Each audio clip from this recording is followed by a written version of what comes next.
Hello students, welcome once again in Shri Shyam study point. और जैसा कि आपको पता है कि प्रीवियस लेक्चर के अंदर हम ह्यूमन एक्सक्रीटरी सिस्टम कर रहे हैं।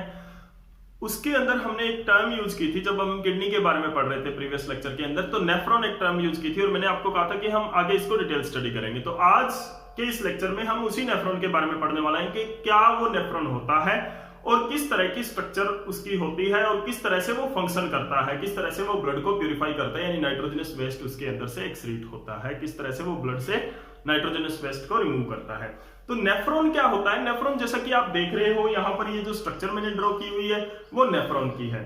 ठीक है, तो इस तरह की एक स्ट्रक्चर होती है, यानी कि एक ट्यूब होती है जिसको आपने बहुत जगह से मोड़ लिया है, उसको मतलब आपने क्या कर लिया है, उसको कॉइल्ड बना लिया है। तो इस तरह की हाईली कॉइल्ड स्ट्रक्चर होती है नेफ्रॉन जो है।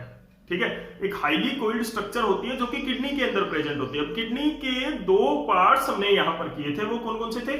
एक तो था हमारा कॉर्टेक्स पार्ट जो आउटर पार्ट था किडनी का, और एक था मेडुला पार्ट। अभी वो चीजें आपने याद रखनी है यहां पर कि कौन सा कॉर्टेक्स पार्ट था जो आउटर पार्ट था किडनी का, और जो बीच वाला पार्ट था जो इनर पार्ट था उसको हमने मेडुला बोला था। ठीक है, तो वो टर्म भी हमें यहां पर जरूरत पड़ने वाली है इस लेक्चर के अंदर, जो नेफ्रॉन की स्ट्रक्चर और फंक्शनिंग हम करेंगे। और जो मेन काम जो है फंक्शन का, वो क्या है? जो नेफ्रॉन का मेन फंक्शन जो है इसका, वो क्या है? इसने सिर्फ ब्लड को प्यूरिफाई करना है। ब्लड को प्यूरिफाई कैसे करेगा? ये लिक्विड वेस्ट रिमूव करके। और वो लिक्विड वेस्ट कौन सा होता है? वो होता है नाइट्रोजनस वेस्ट, मेनली यूरिया जो है हम इसके अंदर से एक्सट्रैक्ट करेंगे। तो किस तरह से वहां पर ये ब्लड को फिल्टर करेगा और किस तरह से एक्सप्रेशन ये करता है मेनली, वो हम इस चैप्टर के अंदर इस लेक्चर के अंदर हम पढ़ने वाले हैं। तो सबसे पहले हम आइए बात करते हैं नेफ्रॉन के बारे में कि एक्चुअली ये नेफ्रॉन होता क्या है और क्या इसका काम होता है और किस तरह की स्ट्रक्चर इसकी होती है। ओके, तो जैसे कि प्रीवियस लेक्चर के अंदर हमने पढ़ा था कि there are a million of nephron in a kidney. Single kidney के अंदर ऐसे लाखों नेफ्रॉन्स होते हैं। ठीक है, तो नेफ्रॉन क्या है? It is a highly coiled structure, highly coiled structure, and which is highly coiled structure which is the main functional unit of kidney. Main functional unit of kidney. Kidney की जो main functional unit होती है, तो यानी कि आप nephron को सीधा डिफाइन कर सकते हो कि the functional unit of kidney is called nephron, और it is a highly coiled structure. कि एक हाईली, या सीधा आप कह सकते हो एक highly coiled structure which is the main function of the main functional unit of the kidney. देखो, दो चीजें होती है, एक तो स्ट्रक्चरल यूनिट होती है जो किसी चीज को स्ट्रक्चर दे रही है, जिसकी कारण उस चीज की वो स्ट्रक्चर बन रही है, that is the structural unit. अभी हमने यहाँ पे कौन सी टर्म यूज किया है? फंक्शनल यूनिट हमने यहाँ पे यूज किया है। तो फंक्शनल यूनिट का मतलब क्या है कि जो फंक्शन कर रही है, जैसे किडनी का फंक्शन है ब्लड को प्यूरिफाई करना, अब इसका फंक्शन कौन कर रही है? नेफ्रॉन कर रहा है। ठीक है ना, तो अभी ये क्या होगी? फंक्शनल यूनिट होगी, यानी किडनी का जो भी काम है वो नेफ्रॉन कर रहा है, यानी कि उसके अंदर यूनिट्स है जो उसका क्या है? नेफ्रॉन काम कर रहा है। तो अभी यहां पर हम पढ़ेंगे the structure of the nephron की किस तरह से ये काम करता है। तो मेनली जो स्ट्रक्चर ऑफ द नेफ्रॉन है उसके अंदर क्या क्या चीजें आती है? स्ट्रक्चर ऑफ नेफ्रॉन में मेनली इसके टू पार्ट्स होते हैं। टू पार्ट्स होते हैं। ठीक है, पहला पार्ट है इसका मालफिजियन बॉडी भी बोल देते हैं और बोमेन कैप्सूल भी बोल देते हैं। ये वाला पार्ट इसका पहला है और ये बाकी का जो पार्ट है इसका ये सेकंड पार्ट है। क्लियर? तो यानी कि नेफ्रॉन की स्ट्रक्चर किस तरह से है? पहला पार्ट है इसका बोमेन्स कैप्सूल, और इसका नाम आपको थोड़ा अलग लग रहा होगा, ये इसका नाम साइंटिस्ट पे है इसके, Bowman capsule. And the second part is the tubular part. Tubular part, और जो नेफ्रॉन ट्यूब्यूल भी बोल देते हैं इसको, नेफ्रॉन ट्यूब्यूल्स। ठीक है ना, तो ध्यान रखना ट्यूबुलर पार्ट या नेफ्रॉन ट्यूब्यूल एक ही बात है, उसमें कंफ्यूज होने की जरूरत नहीं है, यहां पे सिर्फ वर्ड्स का ही खेल चल रहा है। ठीक है, तो सेकंड पार्ट, पहले हम बोमेन कैप्सूल के बारे में पढ़ते हैं कि बोमेन कैप्सूल क्या होता है। It is A, Bowman capsule क्या है? It is A cup shape structure, एक कप की तरह स्ट्रक्चर है। कौन से पार्ट की मैं बात कर रहा हूं? ये वाला पार्ट, दिस वन, यानी कि ये जो पार्ट है ये क्या है, बोमेन कैप्सूल होता है। This one is the Bowman capsule. ठीक है, अब इसके अंदर क्या है, इसका जो बाकी का जो पार्ट है, ये वाला पार्ट जो है ये क्या है,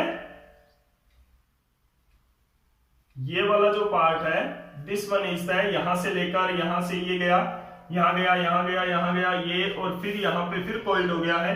ये वाला जो पार्ट है ये क्या है, इसका ट्यूबुलर पार्ट में आता है। ठीक है ना, तो अभी हम करेंगे इसका जो स्ट्रक्चर करेंगे, ये क्या है, बोमेन्स कैप्सूल। तो this one is the Bowman's capsule and cup shape structure होती है। इट कंटेन, इसके अंदर क्या होता है, it contain a network of, यानी कि एक गुच्छा होता है यहां पर, network of blood capillaries, blood capillaries का नेटवर्क होता है, जिसको हम क्या बोलते हैं, कॉल्ड, बहुत इंपॉर्टेंट टर्म है ये भी, बोमेन कैप्सूल के अंदर एक नेटवर्क ऑफ ब्लड वेसल होता है, इसको क्या बोलते हैं, ग्लोमेरुलस। क्या बोलते हैं, glomerulus. This is the glomerulus, highly coiled होता है ये, कॉल्ड ग्लोमेरुलस। ठीक है, now the Bowman capsule with the glomerulus, यानी कि ये सारा का सारा जो स्ट्रक्चर है इसको हम क्या बोलते हैं, ये पूरी की पूरी, यहां पर ये ब्लड वेसल है मेन, जो ब्लड लेके आती है इसके अंदर। ठीक है, ये दोनों टर्म मिला के क्या बोलते हैं, यानी कि बोमेन कैप्सूल। नोट कर लीजिएगा प्लीज, बोमेन बहुत इंपॉर्टेंट स्ट्रक्चर है, Bowman capsule plus glomerulus, Bowman capsule plus glomerulus, इनको क्या बोलते हैं, माल्फीजियन बॉडी बोलते हैं। दोनों को मिला के क्या बोलते हैं, माल्फीजियन बॉडी। तो माल्फीजियन बॉडी क्या हुआ, ये सारी स्ट्रक्चर, दिस ऑल स्ट्रक्चर जो है, ये यहां पर इससे ऊपर ऊपर वाला जो आप स्ट्रक्चर देख रहे हो, ये सारी की सारी स्ट्रक्चर को क्या बोलते हैं, माल्फीजियन बॉडी बोलते हैं, जिसके अंदर बोमेन कैप्सूल आता है और ग्लोमेरुलस आता है। देखो बोमेन कैप्सूल क्या है, एक कप की तरह शेप है, जिसको हम बोमेन कैप्सूल बोलते हैं, जो बाकी जो एक नीचे ट्यूबुलर पार्ट से जुड़ा हुआ है, उसके बारे में हम स्टडी करेंगे अभी। ठीक है, उसके अंदर क्या होता है, ब्लड वेसल्स का गुच्छा होता है, जिसको हम क्या बोलते हैं, ग्लोमेरुलस बोलते हैं। अब वो दोनों कप शेप, कप और उसके अंदर जो ब्लड वेसल का जो गुच्छा, यानी कि इस तरह से मान सकते हो कि एक कप लिया, उसके अंदर आपने क्या डाल दिया है, नूडल्स डाल दिए हैं। ठीक है ना, तो दोनों चीजें मिलाकर क्या होगी, माल्फीजियन बॉडी हो चुकी है। क्लियर, तो अब ये क्या है, माल्फीजियन बॉडी है, इतना इतना पार्ट। अब देखो इसके अंदर क्या है, एक बार मैं इसको रफ कर देता हूं लेबलिंग करने के लिए ट्यूबुलर पार्ट को। अब जो ये जो ब्लड वेसल है जो ग्लोमेरुलस के अंदर आई है, उसको क्या बोलते हैं, अफेरेंट आर्टरीज, अफेरेंट आर्टरीज और अफेरेंट आर्ट्रियोल्स, क्योंकि छोटी होती है तो आर्ट्रियोल्स बोल देते हैं, अफेरेंट आर्ट्रियोल्स। ठीक है, और ये जो ग्लोमेरुलस से ब्लड लेके गई है उसको क्या बोलते हैं, इफेरेंट, देखो नाम दोनों है, इफेरेंट आर्ट्रियोल्स। एफेरेंट जो लेके आ रही है और इफेरेंट क्या है, जो लेके जा रही है। ठीक है ना, तो ये दो ब्लड वेसल्स यहाँ पे, दो टाइप्स की ब्लड वेसल्स यहाँ पे होती है, अफेरेंट आर्ट्रियोल्स जो ब्लड को लेके आ रही है, और इफेरेंट आर्ट्रियोल्स जो ब्लड को लेके जा रही है इसके अंदर से। ठीक है, अभी उसके बाद में क्या होता है, इसका जो नेक्स्ट पार्ट है वो क्या है, ट्यूबुलर पार्ट। ट्यूबुलर पार्ट जो है, बोमेन कैप्सूल है, उसको अच्छी तरह से नोट कर ले और अच्छी तरह से समझ ले, ये बोमेन कैप्सूल है, इतना इतना पार्ट, इसको मैं यहां से अभी रफ करूंगा, आपको अगर समझ में आ गया तो, क्योंकि इसके अंदर ऐसी कोई स्ट्रक्चर नहीं होती है, मैंने आपको जस्ट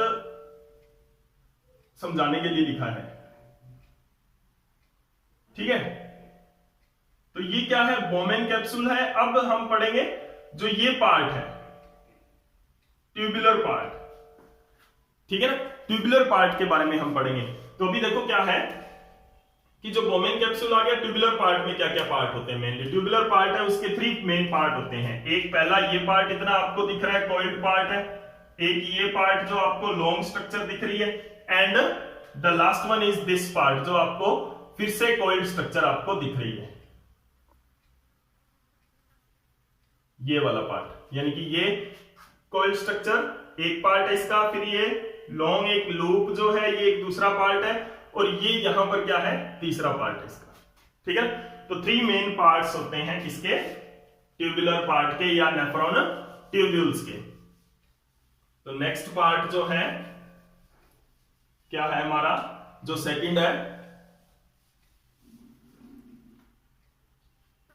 नेफ्रॉन ट्यूब्यूल्स या ट्यूबुलर पार्ट। ठीक है, तो ये क्या है होता है, इसके 3 मेन पार्ट्स इसके होते हैं, आगे 3 मेन कंपोनेंट्स इसके बनते हैं। ठीक है, पहला क्या है इसका proximal convoluted tubule, PCT nickname है इसका, क्या है पीसीटी। तो proximal convoluted tubule, and this is the proximal convoluted tubule यानी कि PCT. It is the coiled structure connected to Bowman's capsule, Bowman's capsule से कनेक्टेड होता है, and it connect the Bowman capsule to the, and it connects the Bowman's capsule to the किसके साथ, Henle's loop. Next जो part हम करेंगे हेनलीज loop. ठीक है ना, ये हेनली लूप है या लूप ऑफ हेनली भी इसको बोल देते हैं, हेनलीज लूप। ठीक है ना, दिस पार्ट, ये जो लॉन्ग पार्ट आप देख रहे हो ये और ये दोनों मिलकर यानी कि इतना इतना पार्ट क्या है, हेनलीज लूप है। ठीक है, अब इसके अंदर देखो क्या है, हेनलीज लूप किस तरह से काम करती है और ये पीसीटी किस तरह से काम करती है, ये भी हम पढ़ेंगे आगे। अभी नेक्स्ट पार्ट इसका क्या है, प्रोक्सिमल कन्वोलेटेड ट्यूब हो गया, दूसरा क्या है हेनलीज लूप, ये भी इसके साइंटिस्ट के नाम पर ही है, लूप है, एक लूप लाइक स्ट्रक्चर है, एंड साइंटिस्ट जिसने इसको डिस्कवर किया हेनली ने। ठीक है, तो अभी क्या है हेनली लूप क्या है, एक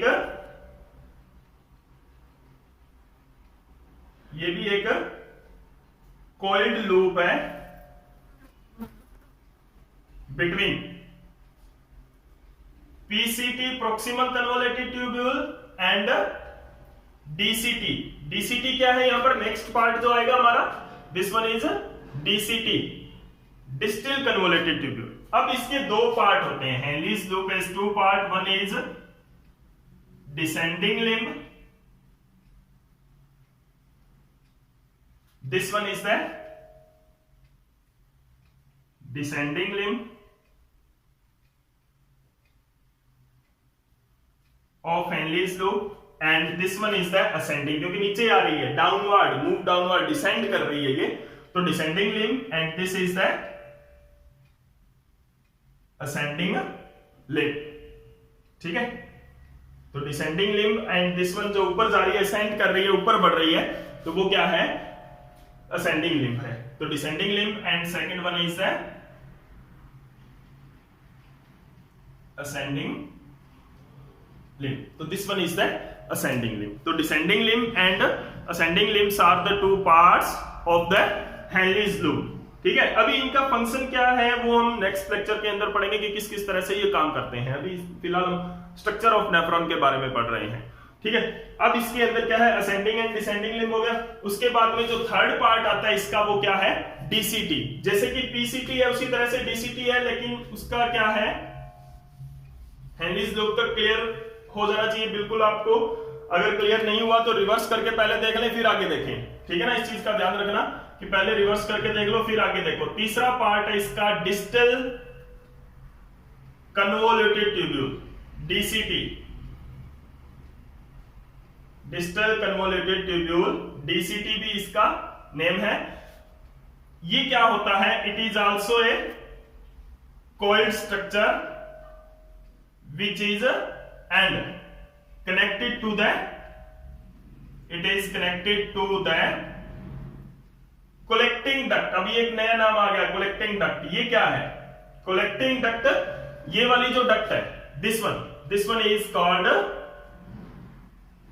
collecting duct। इसको collecting duct बोलते हैं। क्यों बोलते हैं? क्योंकि ये सारा जितने भी नेफ्रॉन किडनी के अंदर है, जितने भी nephron, million of nephron kidney के अंदर जो है, उनसे एक कॉमन ट्यूब होती है जो क्या करती है, जो यूरिन वो निकालते हैं। क्योंकि नेफ्रॉन का काम क्या है, यूरिन रिलीज करना, यूरिन एक्सक्रीट करना ब्लड में से। जितना भी यूरिन निकलेगा वो इस कलेक्टिंग डक्ट में कलेक्ट कर लिया जाएगा। और जैसे कि इस नेफ्रॉन का यहां से कलेक्टिंग डक्ट के अंदर जो यूरिन आ जाएगा, ठीक है। अभी जो इसका जो वेस्ट मटेरियल है वो आ गया, बाकी सभी नेफ्रॉन का भी इसी तरह से इस जो कलेक्टिंग डक्ट है उसके अंदर आ जाएगा। इसीलिए इसका नाम रखा collecting duct, which will collect the all the excretion from the nephron. Nephron से सारा जो एक्सक्रीशन कलेक्ट करता है ये, ठीक है, connected to the collecting duct. तो ये क्या है, एंड कलेक्टिंग डक्ट क्या रहेगी हमारा जो नेक्स्ट पार्ट है कलेक्टिंग डक्ट। ये ट्यूबुलर पार्ट का, ट्यूबुलर जो पार्ट है उसका हिस्सा नहीं है, ये उसका कंपोनेंट नहीं है। कलेक्टिंग डक्ट है वो क्या है, इसीलिए मैंने सीधा एरो लगाया, कोई नंबर नहीं दिया इसको। Collecting duct means A common duct which collect the excretion of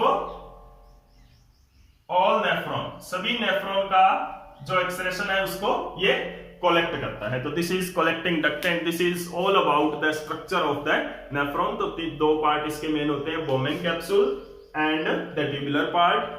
और जो बोमेन कैप्सूल है वो उसके अंदर क्या होता है, ब्लड वेसल्स होती हैं, ठीक है, ग्लोमेरुलस उसको बोलते हैं। दोनों को मिला के माल्पीजियन बॉडी हमने बोला था।